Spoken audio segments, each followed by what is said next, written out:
तो दोस्तों देखिए, डायबिटीज़ के मैनेजमेंट को लेकर एक मरीज और एक डॉक्टर, एक डायबिटिशियन की सोच में कितना फ़र्क होता है। जो मिथ्स हैं उसके बारे में बताता हूँ। सबसे पहली बात तो ये कि जब हम लोग के पास कई बार पेशेंट आते हैं जिनका पहला HbA1c रिपोर्ट 9.5, 11, 12 तक रहता है और शुगर बहुत हाई लेवल पे रहता है, तो पेशेंट को अगर हम दवा लिखते हैं तो वो कहता है कि डॉक्टर साहब हम डाइट कंट्रोल करके और अपना एक्सरसाइज करके कंट्रोल कर लेंगे शुगर। तो बात ठीक है, लेकिन डायबिटीज़ में होती है लेगेसी इफेक्ट।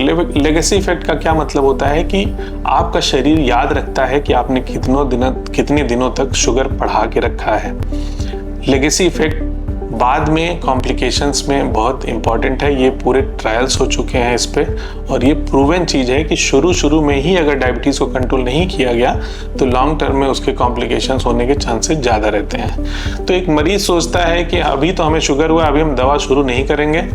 डॉक्टर सोचता है कि मरीज का शुगर जल्दी से जल्दी हम नॉर्मल लेवल में लाएं ताकि आगे कॉम्प्लिकेशन से, लेगेसी इफेक्ट से मरीज को बचा सकें। तो एक सबसे बड़ा जो भ्रम मरीजों के बीच में होता है ये होता है। दूसरा जो भ्रम है कि शुगर की दवा एक बार शुरू हो गई तो फिर बंद नहीं हो सकती है। तो मैं बता दूं कि ऐसा बिल्कुल नहीं है, ये बिल्कुल गलत है। ऐसा कुछ नहीं है, शुगर की दवा आराम से आगे चल के बंद हो सकती है। तो सबसे पहली बात तो ये कि HbA1c अगर बढ़ा हुआ है, शुगर लेवल नॉर्मल नहीं आ रहा है, तो दवा से या जैसे भी आपके डॉक्टर बोलते हैं उसको कंट्रोल करिए। सबसे पहले शुगर एक बार कंट्रोल हो गया, फिर आपकी डाइट अच्छी रखेंगे, एक्सरसाइज करेंगे, वेट लॉस करेंगे, तो धीरे धीरे दवाइयाँ बंद हो सकती हैं। इसमें कोई बहुत बड़ी बात नहीं है। बहुत सारे ऐसे मेरे पेशेंट्स हैं जिनकी दवाइयाँ पहले चलती थी और अब डायबिटीज़ की कोई दवा वो नहीं खाते। डायबिटीज़ इन रेमिशन में है, रेमिशन बोलते हैं इसको, कि डायबिटीज़ होने के बाद भी शुगर लेवल, HbA1c लेवल 5.7 के नीचे आ गया तो मरीज, मेरे बहुत सारे पेशेंट हैं जो कि डायबिटीज़ इन रेमिशन में है।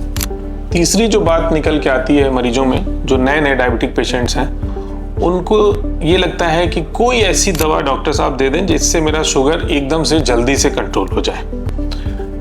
तो एक मरीज की तो ये सोच होगी, लेकिन एक अच्छे डायबिटिशियन की, एक अच्छे डॉक्टर की ये सोच नहीं होनी चाहिए। हमें ये भी देखना पड़ता है कि आपके लिए, उस पर्टिकुलर पेशेंट के लिए कौन सी दवा बेहतर है। जैसे कि कोई ओल्ड एज का पेशेंट है, उसको डायबिटीज डिटेक्ट हुआ तो उसकी दवा अलग तरह से डिसाइड होती है। जो यंग पेशेंट है उनकी दवा अलग तरह से डिसाइड होती है।